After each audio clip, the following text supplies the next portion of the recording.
Saudara-saudara kekasih dalam Tuhan Yesus Kristus, selamat malam, Shalom. Sangat senang kita bertemu lagi pada malam ini untuk membaca sebahagian dari firman Tuhan yang akan kita baca dari Markus 14 ayat 60 sampai dengan 62. Sebelum pembacaan firman, marilah kita berdoa. Terima kasih Tuhan, malam ini kami boleh diberi kesempatan untuk bersekutu, membaca dan merenungkan sebahagian dari firman-Mu. Biarlah Rohul Kudus-Mu yang datang menerangi hati dan pikiran kami masing-masing. Berikan hikmat kepada hamba-Mu untuk menyampaikan kebenaran firman-Mu. Di dalam nama Anak Yesus Kristus, kami berdoa. Amin. Saudara-saudara kekasih dalam Tuhan Yesus Kristus, firman Tuhan yang akan kita baca dan renungkan malam ini tertulis di Markus 14 ayat 60 sampai dengan 62. Demikian firman Tuhan. Maka imam besar bangkit berdiri di tengah-tengah sidang dan bertanya kepada Yesus, katanya, "Tidakkah engkau memberi jawab atas tuduhan-tuduhan saksi-saksi ini terhadap engkau?" Tetapi ia tetap diam dan tidak menjawab apa-apa. Imam besar itu bertanya kepadanya sekali lagi, katanya, "Apakah engkau Mesias, Anak dari yang terpuji?" Jawab Yesus, "Akulah dia, dan kamu akan melihat Anak Manusia duduk di sebelah kanan yang Maha Kuasa dan datang di tengah-tengah awan-awan di langit." Demikian pembacaan firman Tuhan. Kita beri judul Yesus Sang Mesias. Yesus ditangkap di Taman Getsemane. Kemudian ia dibawa menghadap imam besar Kayafas untuk diadili. Semua imam-imam kepala, tua-tua dan ahli Taurat berkumpul di situ. Imam-imam kepala malah seluruh mahkamah agama mencari kesaksian terhadap Yesus supaya ia dapat dihukum mati. Tetapi mereka tidak memperolehnya. Banyak juga orang-orang yang mengucapkan kesaksian palsu terhadap dia. Tetapi kesaksian-kesaksian itu tidak sesuai yang satu dengan yang lain. Dalam persidangan itu, Imam Kayafas mengajukan pertanyaan. "Apakah engkau Mesias, Anak dari yang terpuji?" Mesias artinya juru selamat dunia, juru selamat umat manusia. Jawaban Yesus atas pertanyaan itu sangat penting bagi imam besar Kayafas.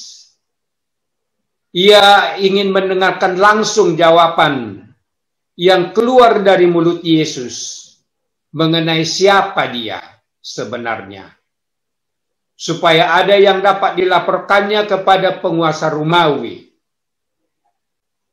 Yesus menjawab Kayafas dengan tegas, "Akulah dia." Mendengar jawaban tegas dari Yesus itu, Imam besar Kayafas mengoyakkan pakaiannya dan berkata, "Untuk apa lagi kita perlu mencari kesaksian? Kamu sudah mendengar hujatannya terhadap Allah. Bagaimana pendapat kamu sekalian?" Lalu dengan suara bulat, mereka memutuskan bahwa Yesus harus dihukum mati. Lalu mulailah beberapa orang di antara mereka meludahi dia, mengolok-olokkan dia, mengejek dia, menghina dia. Bahkan para pengawal itu pun sudah ikut memukul dia. Jawaban tegas dari Yesus bahwa dia adalah Mesias, Anak Allah, berarti Yesus mengakui dia sebagai Raja. Jawabannya itu menjadi dasar bagi Mahkamah Agama Yahudi untuk melaporkan Yesus telah melakukan pemberontakan terhadap kekaisaran Romawi, supaya dia dihukum mati sesuai dengan hukum yang berlaku di kekaisaran Romawi. Dengan desakan para imam dan masyarakat itu, Imam Besar Kayafas menyerahkan Yesus itu kepada penguasa Romawi, Pontius Pilatus, untuk ditindaklanjuti sesuai dengan hukum mereka. Demikianlah di depan Pontius Pilatus, Yesus itu diperolok-olokkan oleh masyarakat itu.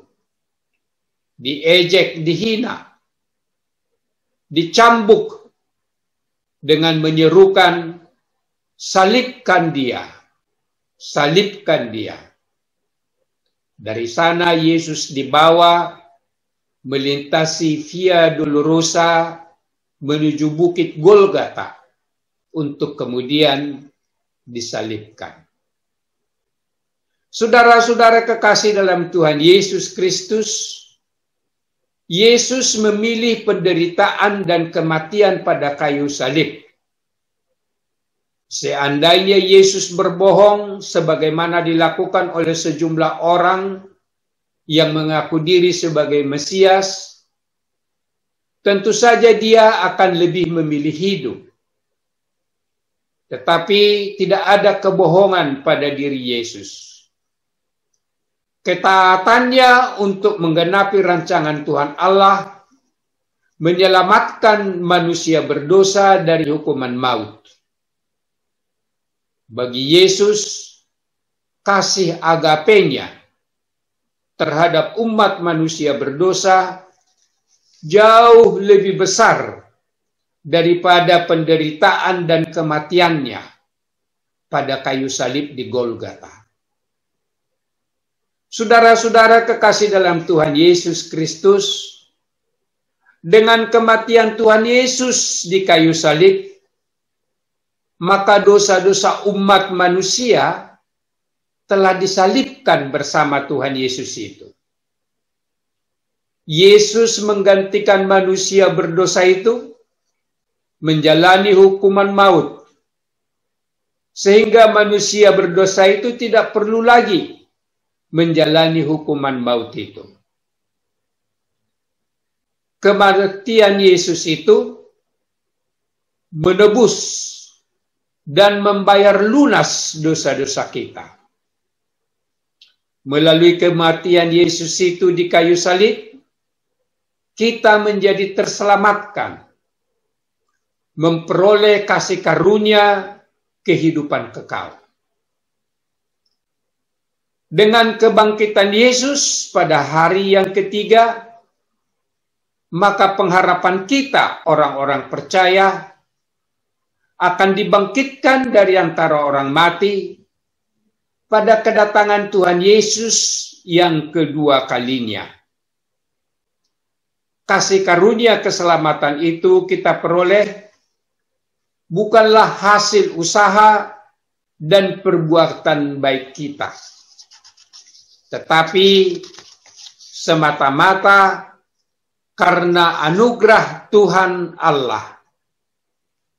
Kita memperoleh kehidupan kekal itu hanya dengan percaya bahwa Yesus adalah Tuhan dan menerima Dia sebagai juru selamat kita yang hidup. Saudara-saudara kekasih dalam Tuhan Yesus, siapakah Yesus itu bagi kita pada saat sekarang ini? Jawaban kita hanya benar selama jawaban kita sama dengan pengakuan Yesus mengenai dirinya, bahwa Yesus adalah Sang Mesias atau Sang Kristus, yang berarti Dia diurapi oleh Tuhan menjadi juru selamat bagi umat manusia berdosa.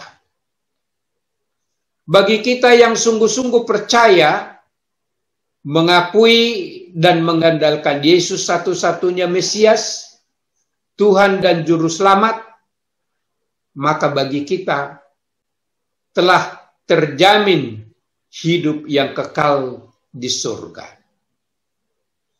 Maka hidup masa kini adalah kesempatan untuk memuji, memuliakan Tuhan. Kita bersyukur memestakan hari kematian Tuhan Yesus, karena dosa-dosa kita telah lunas ditebusnya.